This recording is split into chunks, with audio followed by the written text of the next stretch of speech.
like in town in Eugene a couple weeks ago, and we're running a quarterback meeting. I mean, it's like full fledged. We're going, and he just busts in the door like Kramer from Seinfeld and just starts like yapping and talking trash on people in the room. Just like keeps it light. That's one thing I do miss is like how light he kept the room, and he was never not focused, but I mean, he's funny. He's really funny. He's a great time.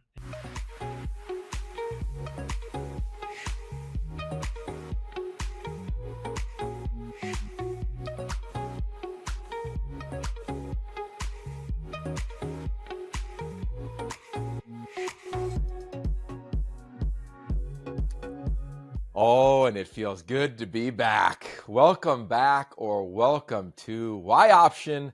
I am your host, Yogi Roth, as always, joined by Jim Thornby. Today, we will be joined by a very special guest, offensive coordinator Will Stein, also quarterback coach at Oregon. That's right, the Big O. I'm heading to Eugene this weekend. Every one of our interviews are presented and fueled by our founding partner, 76, keeping you on the go, so you never miss a beat. So we'll get to that in a little bit. Jim, you and I have been on the go. You had spring break. I had spring break. We have kids. We have traveled.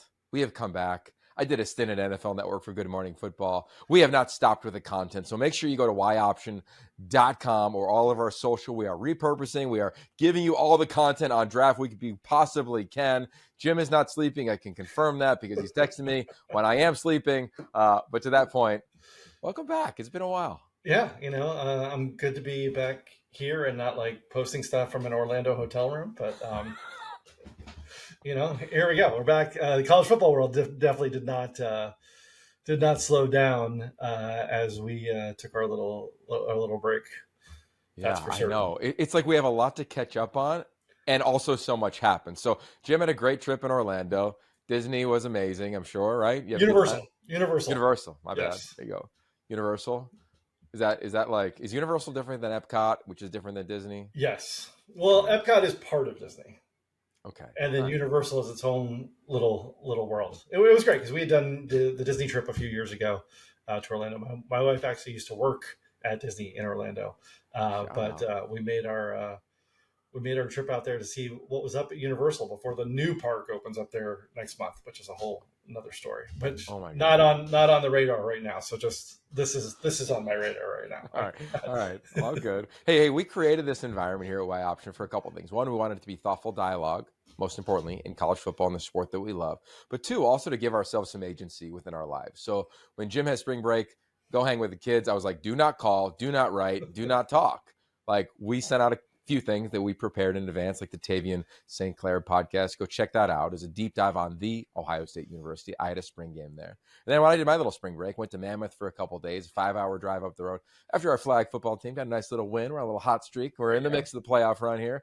Away we go. 2 weeks left. And now my wife is out of town. So like I'm on call. Like, does the school call? I'm solo here, but it's all good while prepping for some spring football. But regardless of all that, because the world does not care that we had spring break, the college football community kept moving. And there's been some news we need to touch upon. Number one, Andrew Luck is back at playing quarterback for Stanford, in practice at least. Nico Iamaleava and the UCLA Bruins basically made a trade at the quarterback position with Joey Aguilar. Colorado's retiring jersey numbers less than a year after players are even done playing. So we'll talk about that. And, of course, a little bit on the Oregon Ducks in advance of their spring game. And, again, our conversation with Will Stein. So, Jim, where would you like to start, my man? Well, we'll also get to the craziness at Cal in a little bit. Geez, but I think the first craziness that we need to get to is the story with Nico. And the transferring that's going on. So let me just go quickly through the timeline of everything that's kind of happened here.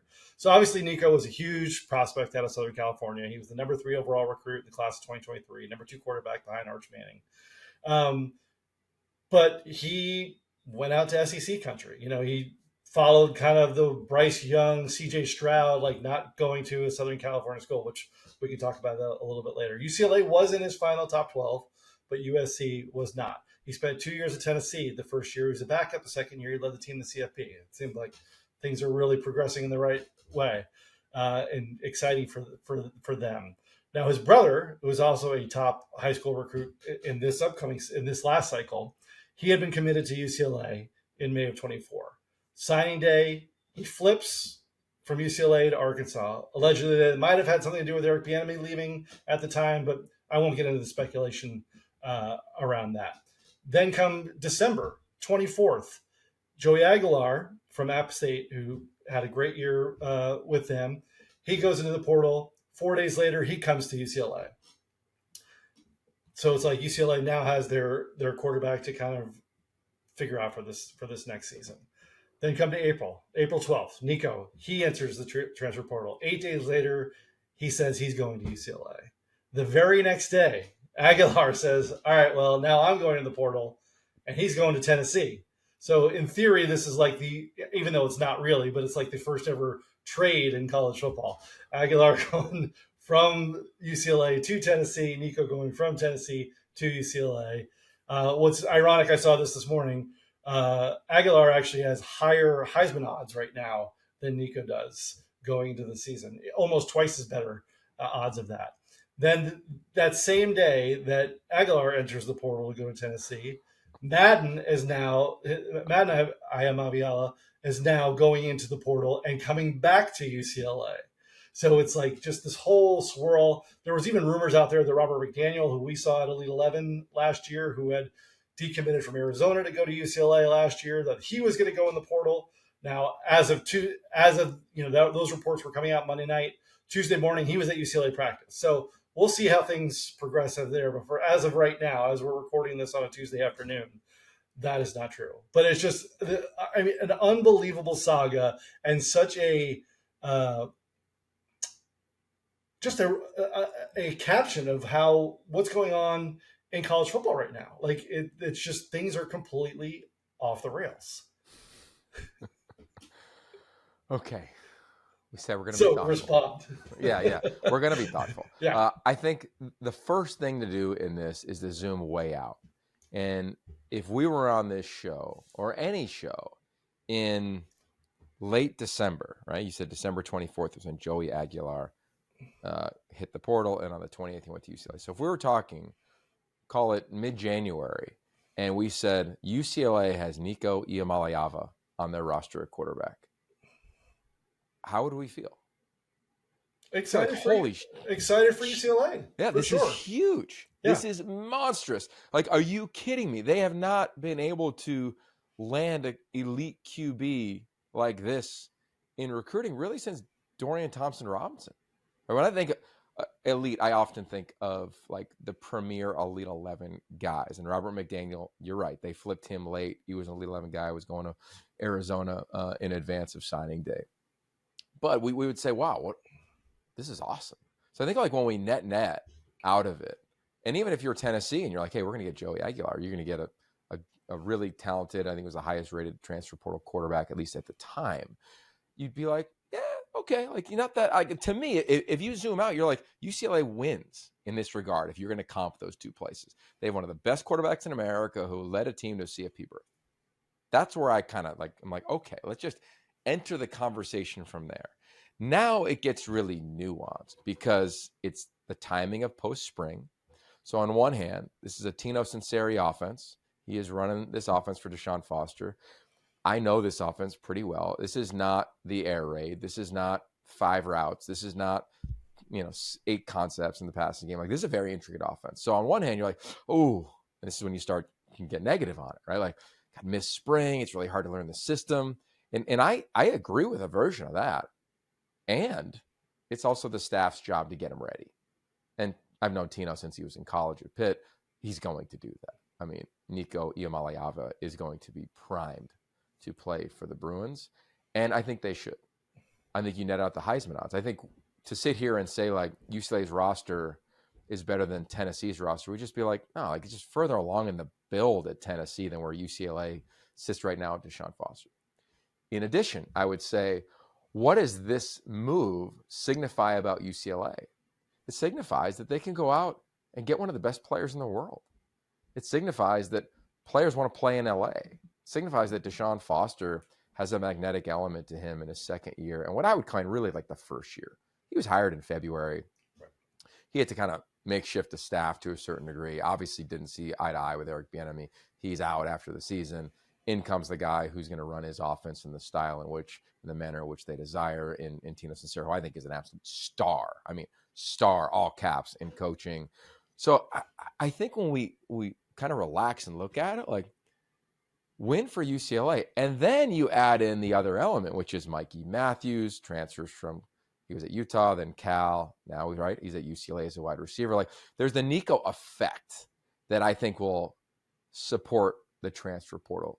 Now, to be fair, there was rumors about Nico Iamaleava leaving Tennessee late last season, right? So I think all of us kind of like really in the know. You don't want to talk about those because they're just rumors, right? But there has to be a thread of truth. So clearly, like, there was a world where he was thinking, like, do I want to go back home? Do I want to leave on the situation that I'm already on? They go on this run, and no one in the college football world thinks he's going to leave. After you lead your team to CFP, you're at Tennessee, a blue blood, 100,000, blah, blah, blah, blah, blah. But he does. So that's his truth. This also can be true, I believe. And this is what I will say to the Robert McDaniels of the world. I saw Robert on Friday. I was at UCLA's Friday Night Lights practice, got to watch it, took our flag team. It was an amazing experience. A couple thousand people were out there. It was fun. I would say to all the quarterbacks, the thing that we end every newsletter with, which is stay steady. Look at what just happened in the timeline, Jim, that you just gave us, right? Yeah. Like, Nico's brother, Madden, enters the portal. He goes back to UCLA. Who would have thought that was going to happen? Robert McDaniel flipped to UCLA because it was one of his dream schools last minute. Like, so for all of those that think they need to react when something happens in their position room, I would say don't. Because it can happen just as fast again, right? Like, a year from now, I hope to God Nico Iamaleava does not hit the portal again. I hope that Madden Iamaleava does not hit the portal again. I hope none of that happens. But we've seen crazier things happen. We just basically saw a trade for two experienced players in major college football in the Big Ten and the SEC, two places that were paying their quarterbacks probably the most that they could, or at least the most they chose to, which was a healthy amount. Probably more than a lot of the position coaches were making on the staff. So I just would urge everybody in this to, like, you said saga, a great word. Take a breath, let the saga go, and go compete. Because I do think that even if Joey Aguilar stayed at UCLA, I know Deshaun Foster well enough. I talked to him last week. He came on the set of Good Morning Football when this was all rumored to be happening. And I said, tell me about the culture of your program. He goes, everything's just based on competition. Every coach I've ever met are just going to play the best guy. We have Will Stein coming up later in a conversation. He was a walk-on quarterback. He was the most trusted guy as a walk-on and started at Louisville versus the highly recruited, beautiful-looking quarterback. Like, every coach in America is going to play the guy they trust the most. Regardless of that, Joey Aguilar was out the door, and he goes in at UCLA, and I'm excited for the Bruins. Eyes are on them for the first time in a long time based on the players, especially offensive players. I'll leave you with this on the Bruins. I think that LA, and I learned this from Jurgen Klinsmann, who's the one-time U.S. national team soccer coach. I think that cities are oftentimes reflective of the culture that the city inhabits. UCLA, we like lights, we like speed, we like flash, we like the beach. We love LA, baby. We love offense. The Bruins are sexy on offense for the first time in a while. And they had what I will coin a Hall of Fame coach in Chip Kelly as a play caller. Like, they had versions of that. It just never really got to what everybody thought it would be. They got to 8, they got to 9 wins, but they never had that guy that you're like, I want to go watch that quarterback go play. Dorian was the last guy. Dante Moore was early on, but then he gets benched. Now he's at Oregon. I'll see him this weekend. Nico's that guy. I have 10 points on as a Heisman voter, 10 categories. One of the 10 is, would I pay to see him play? Today, I'd pay to see Nico Iamaleava play for UCLA. Thankfully, I won't have to because I get paid to do that, which is really fun as a broadcaster. I guess the last part, the part that really to me is going to challenge this UCLA team, because we got to keep it real, is that you just make a trade, you get rid of you bring in a new quarterback, your presumed starter leaves, and you still have a week left in spring ball. I'll challenge the UCLA team, and I know that Deshaun Foster and Tino Sincero and company have done as well. Don't let it go to waste. You might not have your quarterback on the roster right now, but you have quarterbacks on the roster. You're still building a culture, discipline, respect, enthusiasm, the pillars for Deshaun Foster. Like, don't just whatever. Like, I thought about it. Like, if I was calling their game in 2 weeks, they got 2 weeks left of spring football. Like, that's a lot. That's half of spring football. Right. It's a lot of time. Like, you have to go get better. So to think that one player is going to be your savior, we know that does not work. Ask the Rutgers basketball team. Don't they have like 2 of the top 5 NBA draft lottery picks potentially? And they never met the expectations that come along with that. Yep. Yeah. So don't miss the 2 weeks, fellas. So there it is. And I think that's going to be the thing too, is now talking about expectations. There are going to be a lot of expectations on Nico, especially on the way things ended at Tennessee, because there's became so much focus on him. So how is he going to handle, so good, that kind of pressure? Because I mean, it's not like people didn't know who he was, but he became the talk of college football for 2 weeks. Well, I'll say this: the episode we dropped earlier in the week, Dr. Michael Gervais, high performance psychologist, I asked him this specific question of like, what advice might you give? How can someone navigate when they're getting praise and blame, right? Praise and blame are all the same, is the famous Chip Kelly quote. He goes, you have got to lean into your first principles. So what are the things that matter most to you? And I would say that for Nico Iamaleava and his team and his camp, whether that's his family, his representation, whatever, it cannot be the things that don't matter, which is like, I'm back in LA, let's have a celebration. Like, it has to be, he has got to play catch up right now. Like, what he's doing is what Ohio State had to do. They played into mid to late January. They didn't get as many weeks in their offseason program as other teams around the country. You got to catch up. It happens to Super Bowl winners. Now it's happening to your quarterback. Like, I know that he is not enrolled yet, I believe, but I would imagine, and I don't know if this is like, I'm going to go there. I would imagine he's already got the playbook. And I would hope that he is there every single day in every meeting, just like a committed recruit would be prior to them signing their, what used to be a letter of intent, whatever. Is the point is that, like, you got to catch up. That would be the first principle, is just the grind, the work necessary to go serve your teammates. Well, and with Nico, there was, as you mentioned, there was a lot of rumors about whether or not he was going to leave. Now, when you look at Cal, the Jade Knott going to the portal, that kind of really seemed to go out of nowhere, come out of nowhere. Because, he was, he posted the Wolf of Wall Street meme, like, I'm not going anywhere. That seemed like that was really a thing. So that now just opened up a big can of worms with what's going on at Berkeley. And now all of a sudden, everybody shifts their attention, from Knoxville to Berkeley, of like, okay, now what's going on there? Because they had already had 3 running backs that they knew were going to go in the portal. So that, because they thought, okay, Ott's coming back. Javian Thomas, who was actually the leading rusher last year, they thought he was going to come back. And then after Ott goes in the portal, then like 2 days later, Thomas is in the portal. So Ron Rivera, who's now the new GM at Cal, he met the media on Monday. And the thing that, there was a lot of questions about, like, all right, who does he report to? And how does there's all sorts of stories about, the donors want Justin to report to him and stuff like that. But, Ron Rivera said, I report directly to the chancellor, so that kind of, really kind of clarified exactly how that part works. But the quote that he had that really kind of stood out to me, and I get, because with all the stuff that's going on with Cal right now, he said, stop focusing on what's interesting and focus on what's important. Because there are so many things that are quote unquote interesting when this guy goes in the portal, this guy goes in the portal. But honestly, you're seeing this at every school. Every school is having mass, exodus in the portal. And it's even worse in college basketball than it is in college football. I mean, college basketball is just bonkers. But you are seeing this at every school. And to the point he's making with the stop focusing on what's interesting and focus on what's important, what he was really kind of drilling down on is that, everyone is going through this.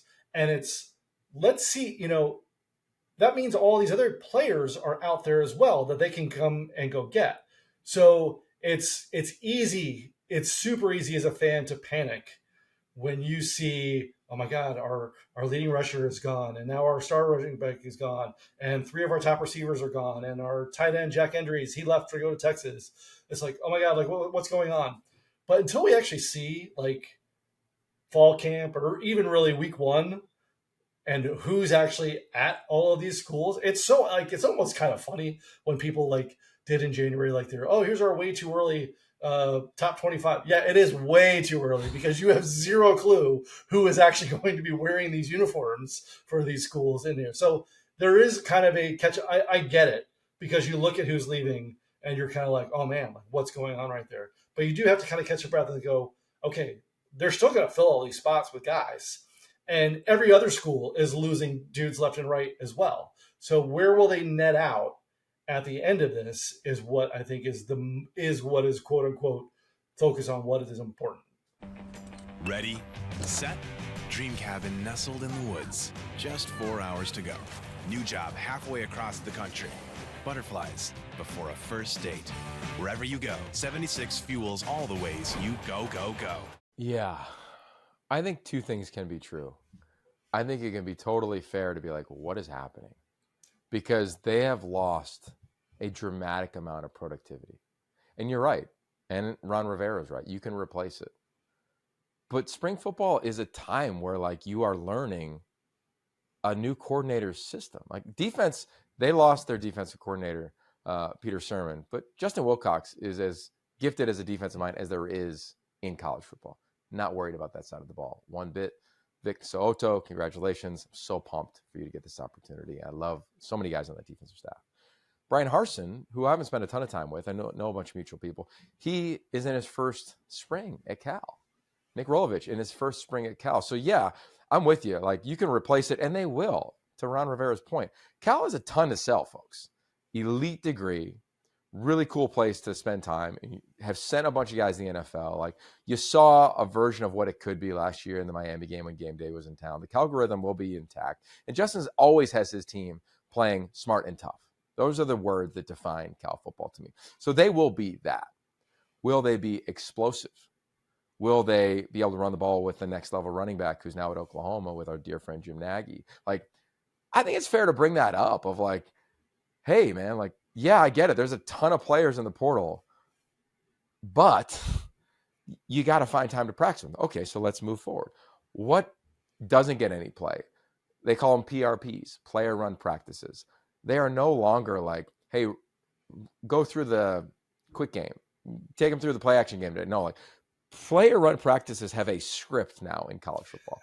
And every one of Cal's player run practices will have a very detailed script when these new players and faces get on campus. So yeah, Jim, I think you're right. Like they'll replace them, but a lot of their opponents don't have to do that.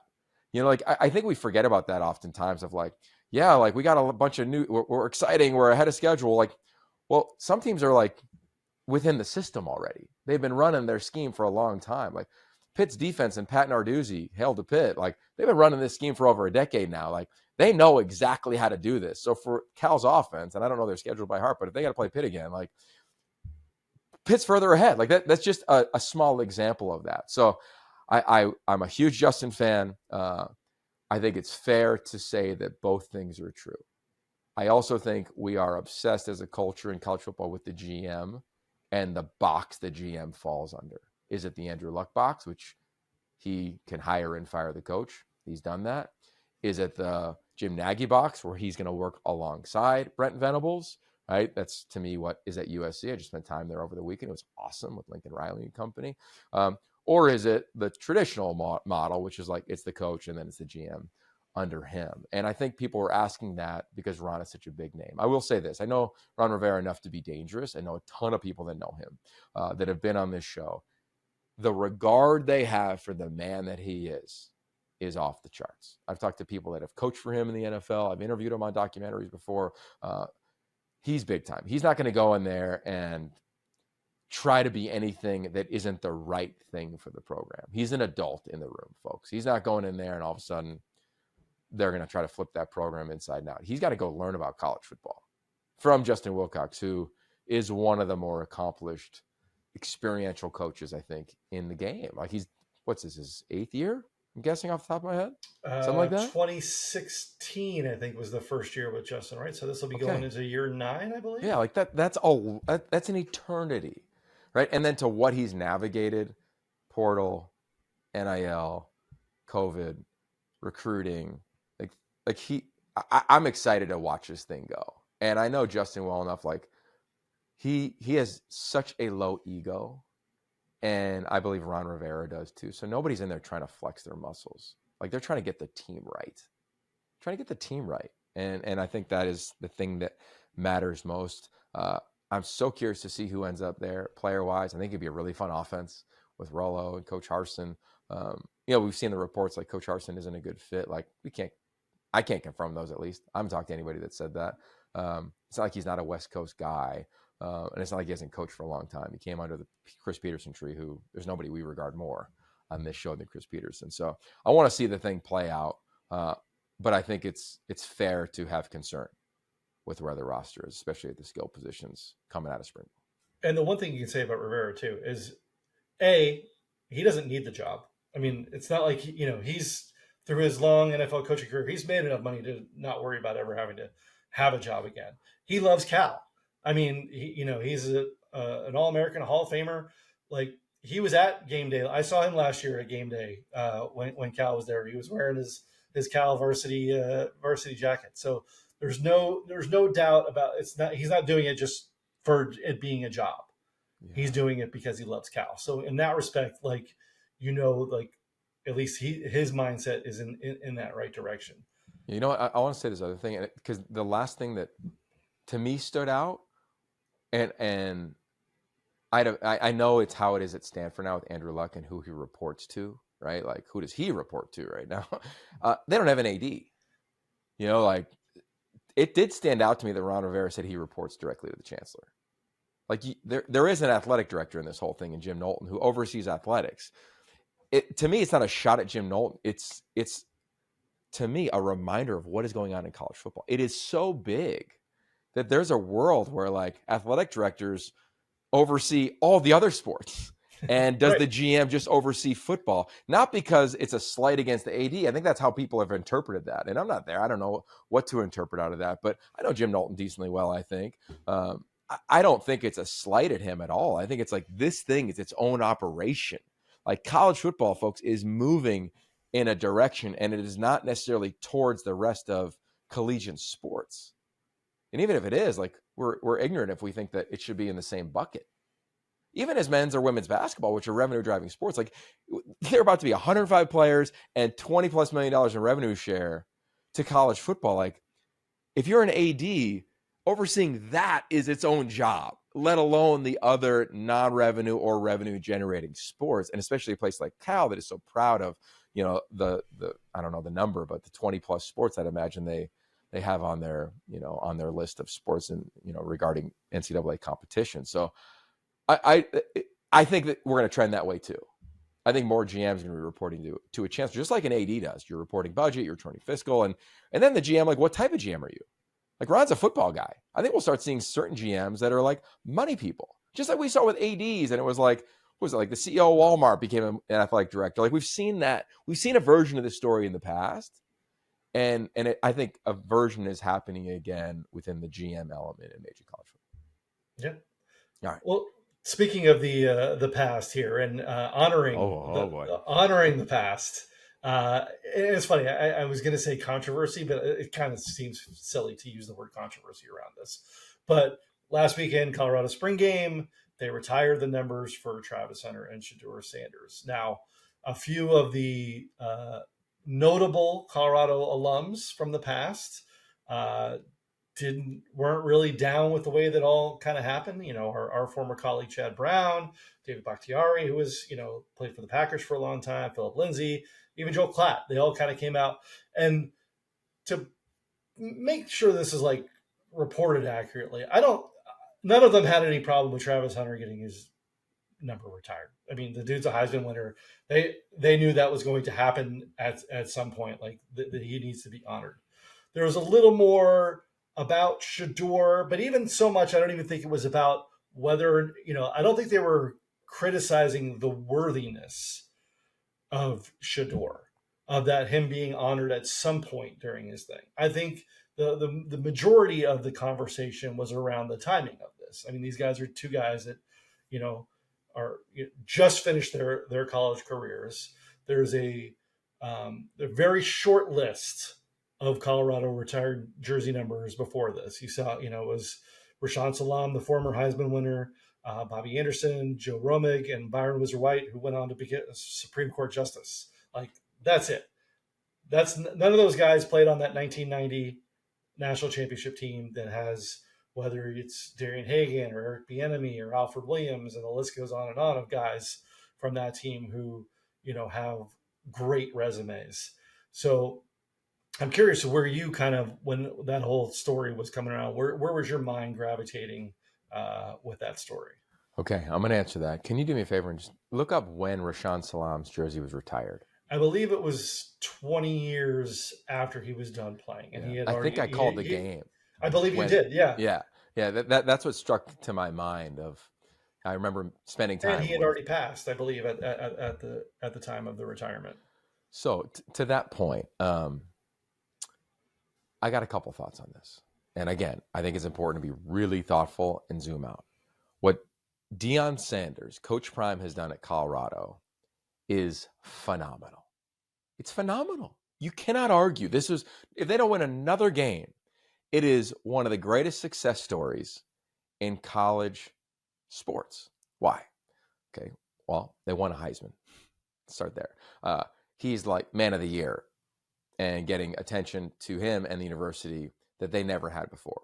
You are watching the numbers of applicants in admissions dramatically grow. The diversity on campus dramatically grow. At games, attendance dramatically grow. And on and on and on. Every time he has a press conference, it seemingly goes viral. Colorado is not a blue blood in major college football like an Alabama is, like a USC is, like a Georgia is, like a Florida is, like Ohio State or Penn. They're not. But they are treated as such in the environment in which we reside in today. And it is because of what Coach Prime has done to that school and Rick George having the courage to go hire him. That is true. I think two things can be true. This is kind of the theme of today's conversation. There are greats that walk before all of us in every craft. And I believe, and I'm with a lot of these alums, that there needs to be, because as we get older, we get more and more proud of the things that we did. Maybe we embellish even the things that we did, and they become bigger and bigger in our own minds. But for the national champions at Colorado, that's real. Like that's as big as it gets. So I felt the opinions of some of the people you referenced was super spot on. Yeah, I'd be pissed too. I'd be frustrated too. In addition, I think that there are a lot of players, when I look at the players that we've covered in 20 years being around Colorado, that are worthy of a conversation if you're going to look at the productivity that Elise Shador had. Right? Sefo Liufau led him to a Pac-12 championship. Nowhere near the player of Shador Sanders. We've covered Colorado, as I referenced, for a really long time. So I think like both things can be true. The frustration can be true. Now, the one thing I do want to speak on is Coach Prime referenced in his presser, like, hey, this is a now generation. And he's so right. Right? You want it now, you can get it now. You want it now, you can download it now. You want it now, you can find it now. You can Amazon it to your house now. I also don't think that's a great thing. We have kids. It's the marshmallow example, right? Look it up on the internet. Eat this marshmallow now, and you'll have one. I'm going to go leave for a few minutes. If I come back and you didn't touch this marshmallow, I'm going to give you 2. I'm going to give you 3. I look at a guy who's near and dear to me and my college roommate, Larry Fitzgerald, whose career didn't win a Heisman, but was number 2. Like I think it's fair to say he's one of the greats of all time. I started to put myself in his shoes. Like if Pitt retired his jersey immediately, would he have as appreciated as much? Yes. And I believe that Shador and Travis appreciate it, grateful for it. But do you have the perspective and the lens on it you do when you can bring your kids to it, you can bring your partner to it, you can bring your family to it 10 years, 15, 20 years down the line? You just can't. You have the draft this week. You just can't. Like I actually think that by doing it so quickly, so abruptly, I don't think the players got to enjoy it in the fashion in which they would in 15 years. And they're interviewed by a sideline reporter and they're reminiscing about their time. And you have a whole week to celebrate and honor them, lead up to the game. Like that to me is where there was a miss. We could debate it. Should Travis? Yes. Should Shedeur Sanders, with a little bit better than a 500 record, who helped turn around the program, should he be in the Hall of Fame at Colorado? We could debate that all day long. I don't want to have that debate though, Jim. Like I don't really care about the debate. Like the point is that like, should they have done it today? And I just think the players are going to miss on it. You know, it's not like Colorado does what USC does. USC retires the Heisman jersey. They put it in the peristyle and you saw Caleb Williams when they kicked off spring ball or the season after he was there. You know, they've done that forever. I'm not aware of any tradition in Colorado of why you retire somebody's jersey. Of course, Travis Hunter was going to be retired. Of course, nobody was going to rock his number. But the Shedeur one for me, like, I got no problem with retiring his jersey, but doing it then, the guy's trying to go to the Giants or wherever he's going to net out in the draft come tonight. Like, I just think that it was a little too hasty. Don't have a problem with it. I'm not making the call, but if I played there and I'm David Bakhtiari, I'm some of these guys that don't have my jersey retired, I'm like, yo, dude, hey, Rick, come on, man. Look what I did for this place. Nate Soldier, look what he did in the NFL. Like, there's a lot of guys that we could talk about that could be pissed or frustrated or jealous or whatever. Fair. But overall, I just think the timing of it, like, I think you actually took away an opportunity for these guys later on down the line where I think they'll appreciate their time in Boulder way more than they can even imagine appreciating it, just based on their age and based on where they are in life.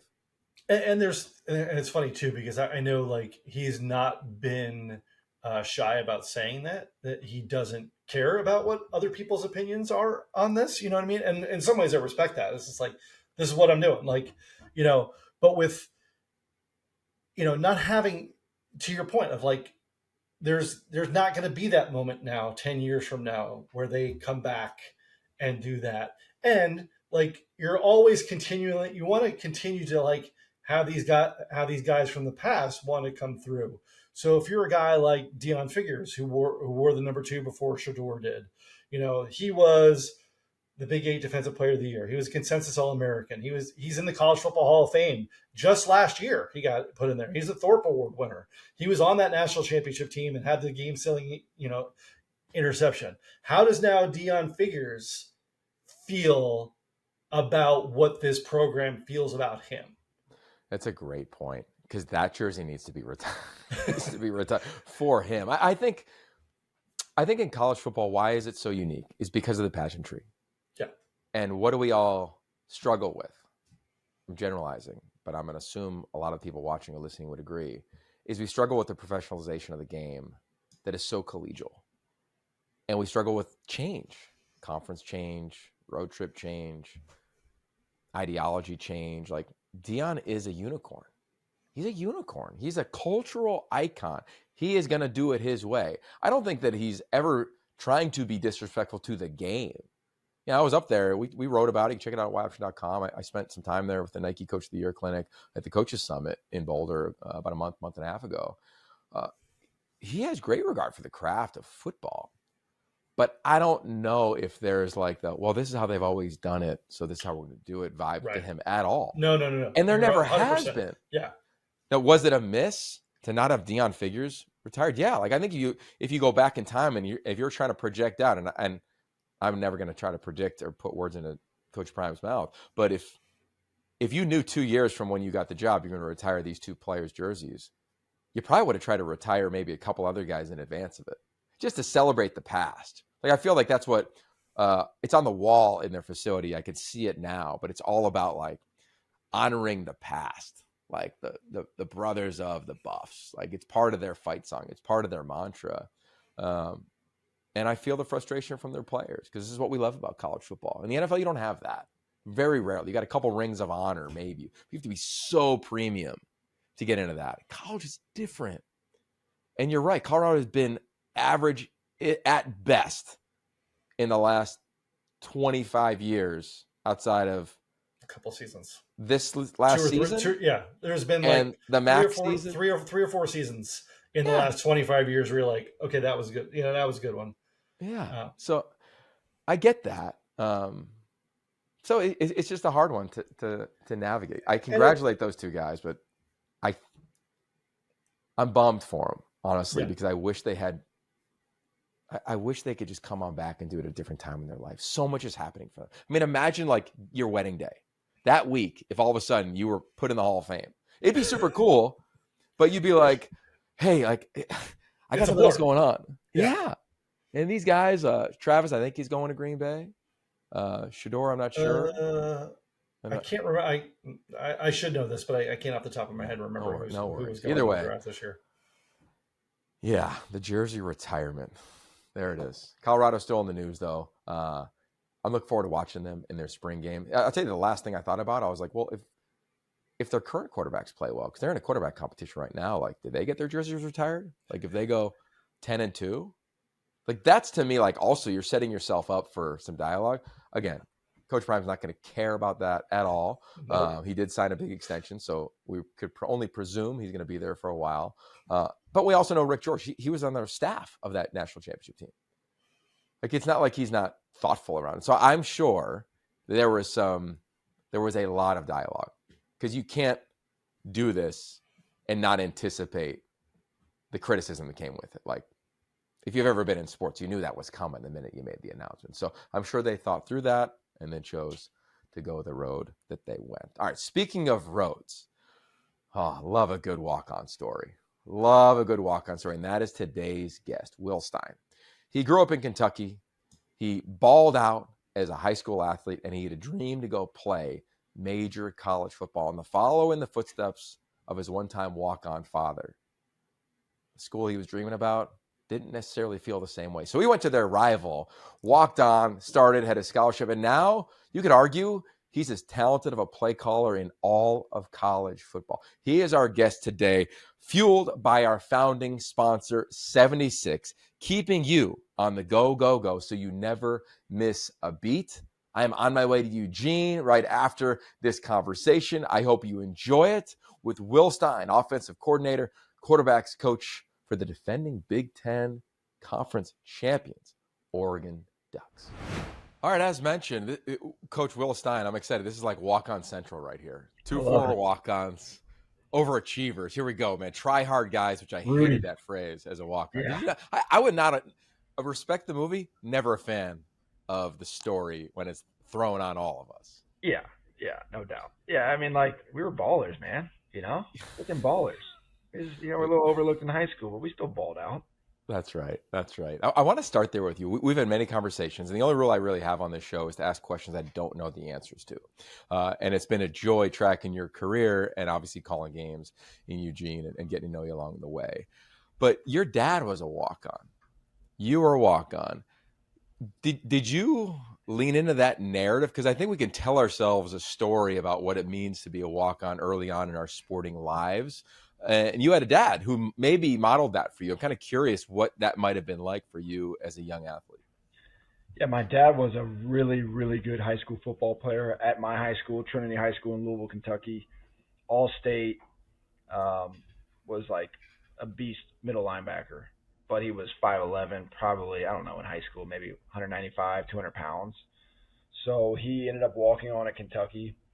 Kind of similar story to me. He might have had some smaller offers, but him and my mom went to Kentucky together, and he ended up walking on and earning a scholarship and became a starting outside linebacker at Kentucky. So when I saw that as a kid, I'd always dreamt of being a scholarship player and being a superstar, Heisman Trophy winner, all this stuff. But I'm 5'10" on a good day. So when I wasn't getting Division I offers, it was a little bit disappointing, but I was also realistic. I was like, okay, I'm short, whatever. But I was the best player in the city, I felt, especially at quarterback in Louisville.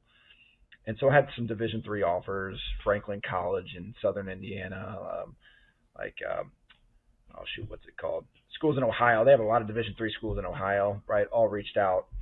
But, I wanted to play big boy ball, and I wanted to play on that stage. And thankfully for me, Steve Crackthorpe, rest in peace, love him to death, he was the head coach at Louisville at the time. his son Brad was a freshman at Trinity when I was a senior. So Steve would come around and he would see me play. Trinity had a rich history of quarterback play with the Brahms before me. They were all Louisville quarterbacks. So it was kind of a nice, easy transition. We actually reached out to Kentucky and their staff. My dad did. He played with the head coach at the time, Joker Phillips. I don't know, stuff was lost in translation. Maybe an email didn't get through, whatever. I wanted to go to Kentucky. I did. That was a dream school of mine, follow my dad's footsteps. They never reached back out. Coach Cragthorpe at Louisville said, you know what? Yeah, we'd love to have you as a preferred walk-on. And that was back when like preferred walk-on was like such a big deal. It was like almost a scholarship, but you weren't, you know, whatever it means. You can go to training camp. Yeah. Yeah, you go to camp. That's a big thing. What's preferred? You go to camp. So I ended up walking on, and Jeff Brom was the quarterback coach at the time. So there was that Trinity connection, and kind of the rest is history. I showed up with another guy in my class who was a 4-star, 6'5". I mean, this guy was the prettiest quarterback you've ever seen, could throw it a mile, but had a tough time really processing. And that's where I made my hay of understanding the offense, getting the ball out on time, and then, you know, on scout team, giving great looks and talking trash and just playing the game. And the guys, not just the coaches, but the other players on the team, I think started to gain respect for me. And next thing you know, the following year, Coach Cragthorpe and Matt Wells, who was the head coach at Texas Tech, now the OC at Kansas State, same situation. I'm like the number 3. The starter gets hurt, the backup gets hurt, and so it's either me or the scholarship guy I came in with. And they had as much trust in me, or more trust in me than the other guy. So they started me against West Virginia as a redshirt freshman walk-on in Morgantown, which is a tough place to play. Oh, yeah. And then I started at home against Arkansas State. And, you know, the stats weren't like outstanding or anything like that. But, yeah, I got an opportunity to play. And then Coach Strong came in the following year, put me on scholarship, and I competed for the job. Didn't win it until my junior year, and was hurt against Kentucky, the team that I always wanted to play for, at Kentucky.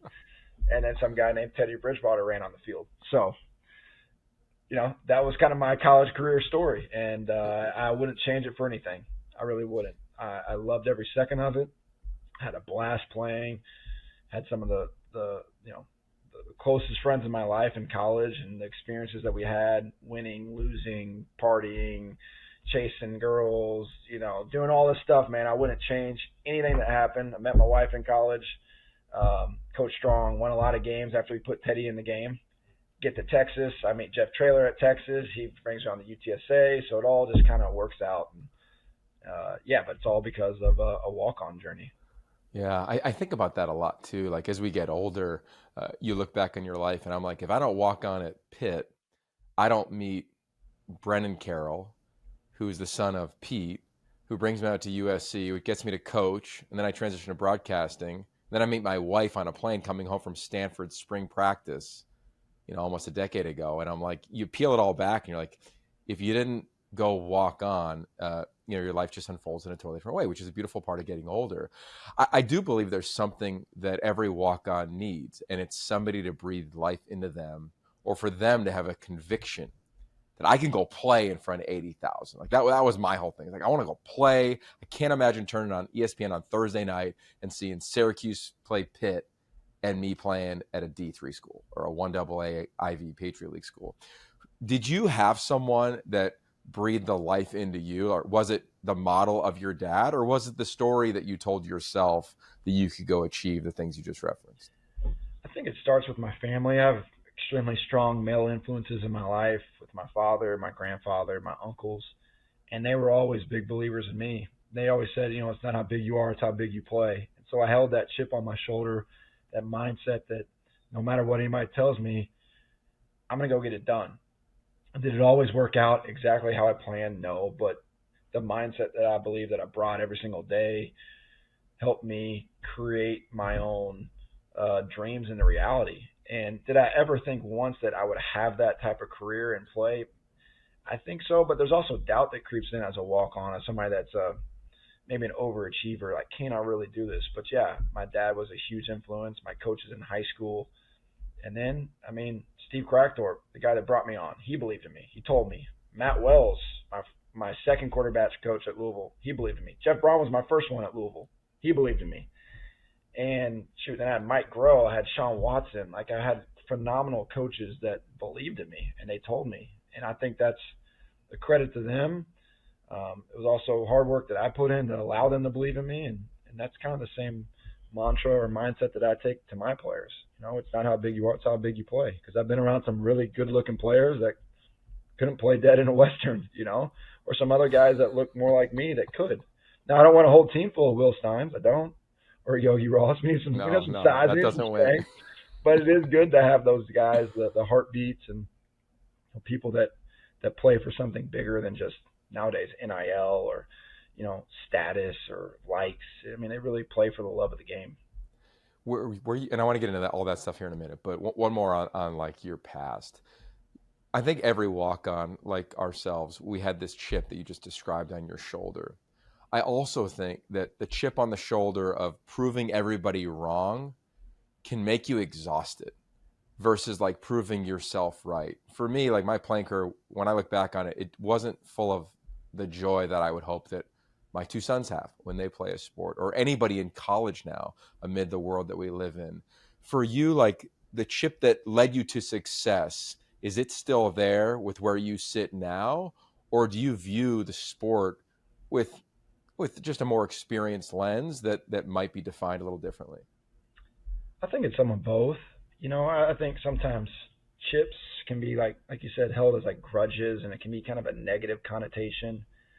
To me, it's just appreciating the journey, you know, because it is a hard journey, but it's something that has made me into the man I am today. And I'm always trying to grow and develop myself on the field, off the field. So that's kind of the mindset of a walk-on, is just growth and trying to get better and not worrying about where you're at currently, or not where you're going to be, like trying to look down the road so much, but being where your feet are.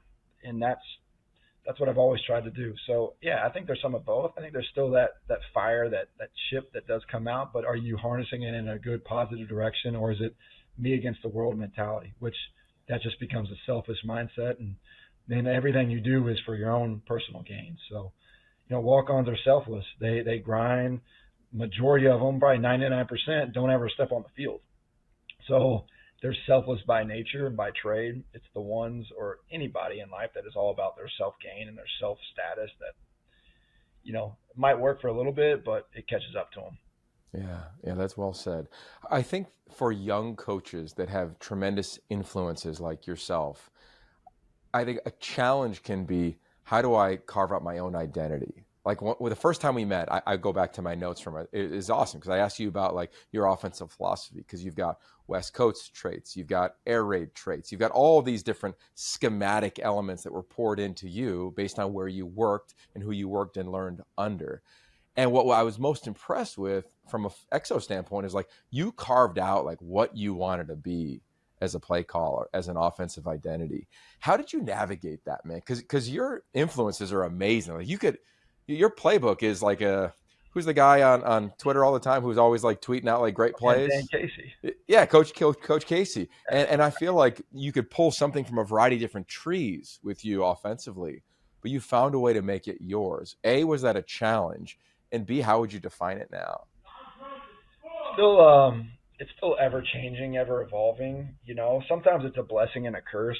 Some guys, you know, the Leach tree, they worked for Mike, they coached under him, they played under him, and that's all they know. And sometimes you wish that were the case, for at least I do. It's like, man, they're so like dialed, like this is what they do, or like the option attack, or, you know, truly old school West Coast, like live and die. But then I'm glad that I did experience all these, because we can morph, we can evolve. There's never our way or the highway. There's always growth mindset. So there's sometimes I'm like, man, we got so much crap. Like, how do we just condense this down? Or, hey, we don't have enough. We need more. It's the never-ending battle as a coach is scheme. But it all comes back to players over plays and making sure that you're putting your guys in position to be successful. And this year's Oregon offense, there'll be common themes that we've seen over the past 2 years, but there'll also be some new wrinkles. And with the day and age of technology, like you mentioned, Dan Casey, there's so much film at our disposal. It's crazy. So, like, there's no secrets anymore involved, which is fun. I mean, Coach Lanning will come in on Monday nights with a reel of 20 explosive plays from NAIA football all the way up to the NFL. And it's like, oh my gosh, like how did these guys in little town Missouri come up with a scheme? It's like unbelievable. Well, we would have never seen that, 15 years ago. We see it all now. So, I think our identity is not going to change in terms of being able to run the football and play action pass and get the ball out of our hands quickly. So how does that look each year? It evolves, but I still love spacing. I still love three-level stretch. I still love outside zone. I still love nakeds. I still love boots. It's just kind of how we get to those schemes each year might change based on our personnel, but I believe the core of us is still there. The core of your staff is still there from the run that you guys went on last year, defending Big Ten Conference champions. You go undefeated in the regular season. You take down Penn State in the title game. And I look at you now and I see, this is a young team. They got to replace a lot, but boy, do they have a lot of talent. And I bring up the staff because as I watch all the things online, to your point, that team out west, the Emmy-nominated documentary series, by the way, big shout out to the Oregon Video Department. What's it like to work for Dan Lanning? What's it like to be around this staff? Because it feels like it's just an absolute blast as you guys get after it and attack every week, dependent upon the time of the year.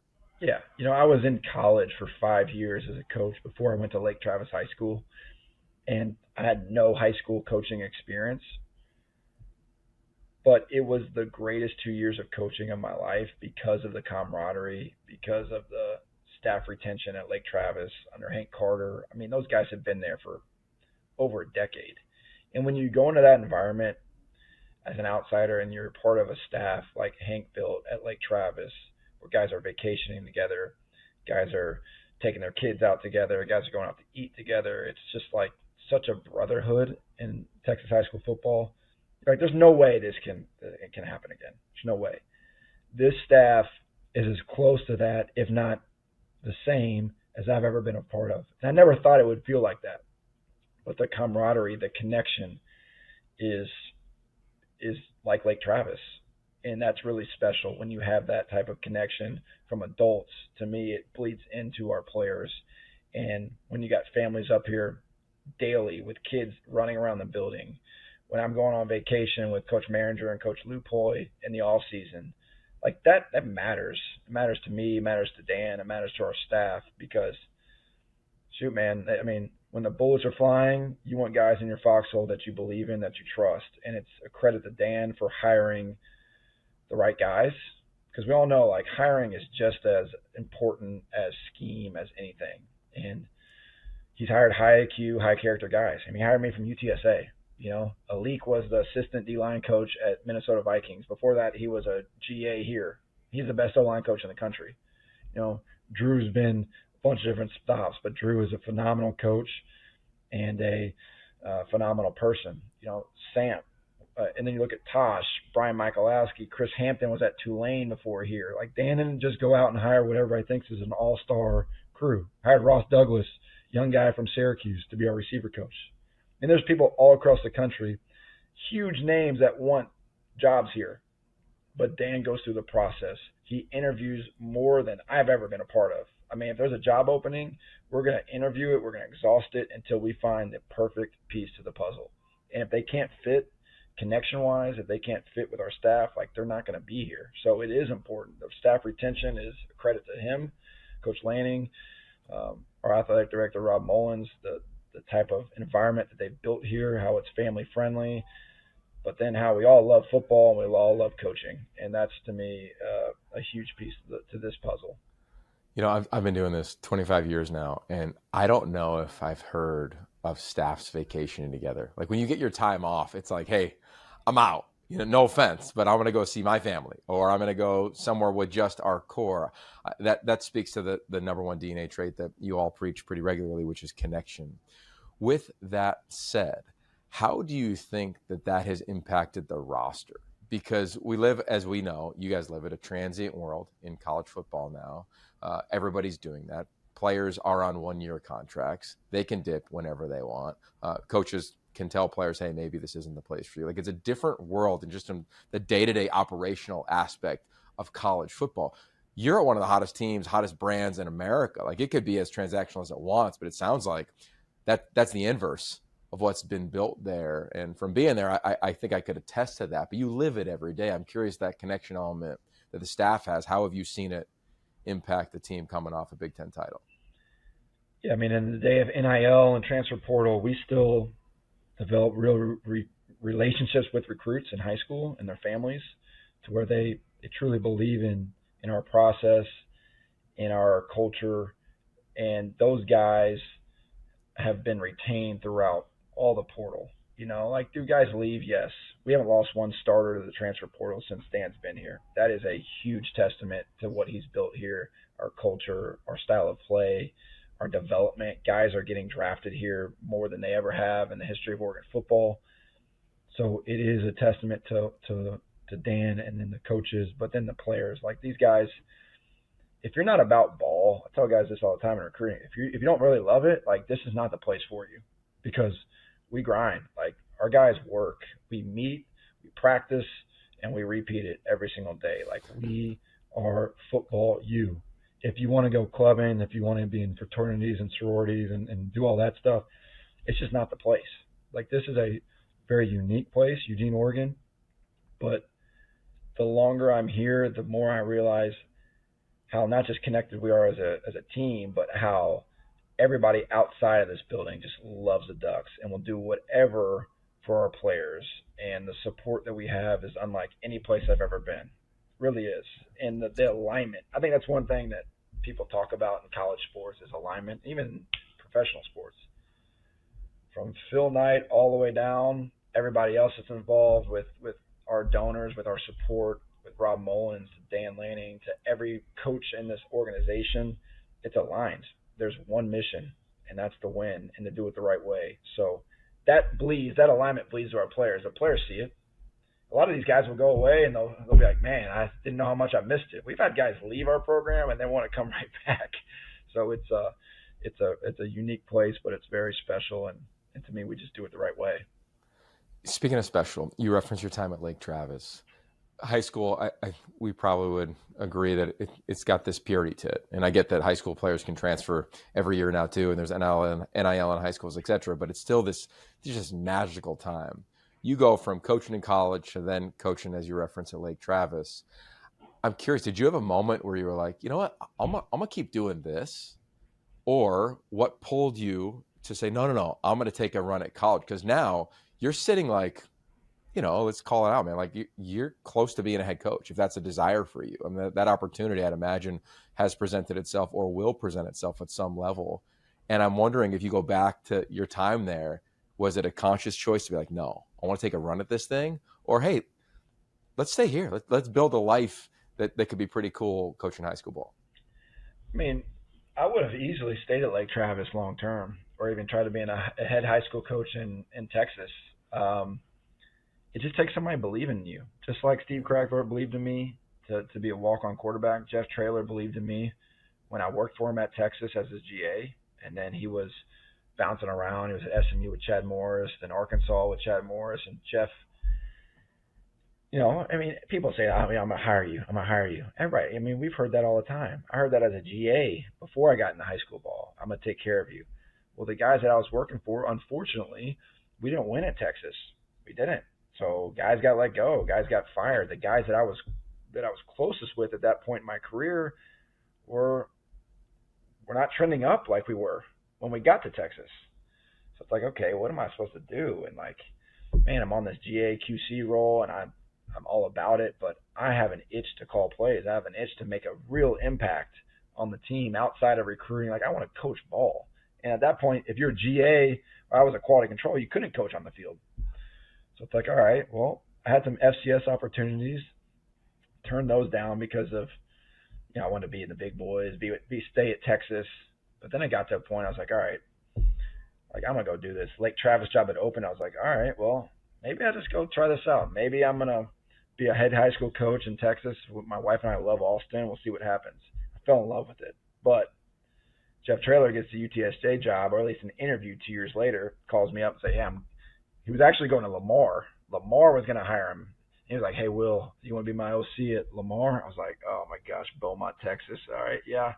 I mean, I'm in." I mean, Jeff was like, he is my guy. You know, Right. he's like a second dad to me. And I was like, "Yep, you got it. I'm coming." I told Darby, my wife, she's like, "Really? We got to leave Austin and go to Beaumont?" I was like, "Yeah, well, I mean, it's Jeff. Like, we got to do it."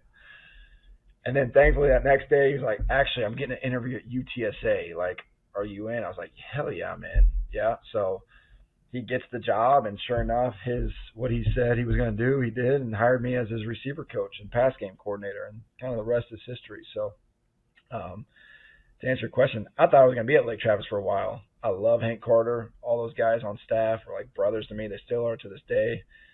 And I never envisioned this type of career path. And it's another thing to note. Nobody's career path, whether it's sports, outside of the walls, nobody's player career path, it's never the same. Recruiting stories, I tell kids all the time, like, your recruiting story is different than this other kid. It's not the same. It's fluid. Just be where your feet are, do a great job where you're at, and usually good things happen for you.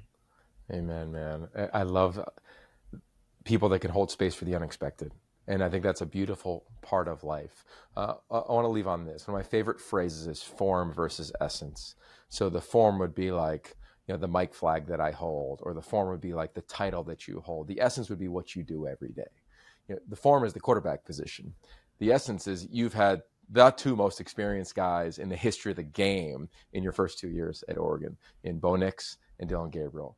Last year during draft week, you flew down to spend time with the Knicks family during the draft.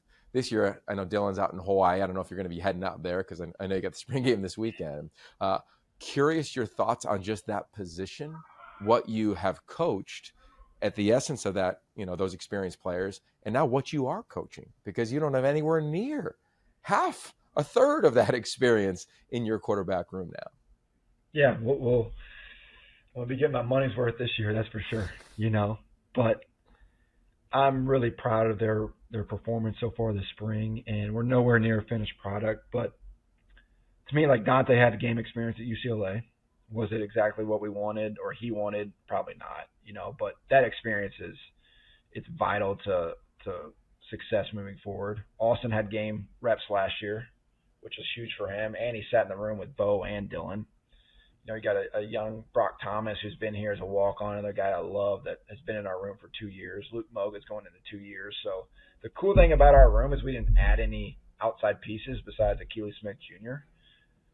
So they have been molded in the way that I want them to be molded from the ground up, which is cool. Because, Bo had his things when I got here that I allowed to happen because, the guy's a pro. Dylan, same thing. Dylan had some techniques that he loved to work with. So what am I going to tell Dillon Gabriel? Hey, man, you're going to put your right foot back every time. So, come on, man. Like, is that really going to change the outcome of every single play? No. So, like, I am able now to start from the ground roots of, hey, man, how do we get in the stance? How do we take a snap? Like, I know you guys are young. You guys are green. You guys need the coaching. And the cool thing about Dylan and Bo, they craved coaching as well. But there's things when you come in with veteran guys that I'm almost like, hey, Bo, how do you see this? How do you want to read this? All right, perfect. I see it like this. You want to change it? You want to tweak it? Perfect. Same with Dylan. Dylan gave some great play suggestions last year that hit in real games. So, Dante, Austin, Luke, all these guys, Brock, they have that same mindset, which is cool. But the essence of us coaching is going to be clearly on tape this year, and that's a great challenge for me. It's a great challenge for our entire offensive staff to build it around these guys and what they do well. And I'm excited about it because they're very moldable at this point in their careers, and I think the impact is huge for me and the player-to-coach relationship. So, it's going to be fun. It's going to be a lot of fun. Yeah, man. Look, I want to sit in on a quarterback meeting, okay? I'm ready for that when I get up there in training camp. Go. Somebody's going to draft Dillon Gabriel. What are they getting from a guy you've been in the trenches with? He is as loyal of a person as I've ever been around. He will do anything for his coaches, anything for his team. He is loyal. He brings juice and energy every single day. He is as accurate as a passer as I've ever seen. He beautiful throwing motion, stands tall in the pocket even though he's undersized, tough as hell, competitive as hell, a winner. I mean, he's everything that you want in a player, and he's a guy that, he's engaged to Zoe's. They're gonna have a beautiful family one day, but he is a guy that he's just a great dude, man. He is, and he's a freaking hell of a football player and a hell of a quarterback. Amen. I told my wife he's the one player in my career that I would want to go on vacation with. Yeah, I know. So you're going with Tosh. I want to go with Dylan. I know. Well, I mean, yeah.